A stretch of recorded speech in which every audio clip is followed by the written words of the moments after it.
கொஞ்சம் மிளகாத்தூள் போட்டு இதில் கொஞ்சோண்டு ஜீரகத்தூள் போட்டால் டேஸ்ட் இருக்கும். சும்மா ஒரு 1/2 ஸ்பூன், ஜாஸ்தி போட வேணாம். ஜீரகத்தூள் வாசனைக்கு சும்மா ஒரு வாசத்துக்கு ஒரு தேவைப்பட்டால் போட்டுக்கலாம். போடனாலும் பிரச்சனை கிடையாது. அவ்வளோதான். இப்போ இப்படி போட்டோம்னு வச்சுங்க அடி பிடிக்காது. இல்லைன்னா ஒன்று பிடிச்சிட்டு கிடக்கும். அழகாக ரெடி பண்ணிக்கிட்டு எவ்வளோ நேரம் வேகணும் இது? உருளைக்கிழங்கு 10 நிமிஷம் ஆகும். சிம்மிலே தான் வைக்கணும், ரொம்ப சூடு வைக்கக்கூடாது. சிம்மில் வச்சுக்க வேண்டியதுதான்.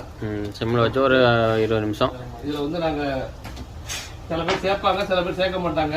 நான் இதில் வந்து நசுக்கில் பூண்டு சேர்க்குறேன். அது சரி. தோலோட போட்டோம்னு வச்சுக்க ஃப்ளேவர் நல்லா இருக்கும். அது நல்லா வாசமாக இருக்கும். ஆமாம், இந்த பூண்டு வாசம் சிறப்பாக இருக்கும். அவ்வளோதான். 10 நிமிஷம் ரெடி ஆகிடுவாங்க. சிறப்பு.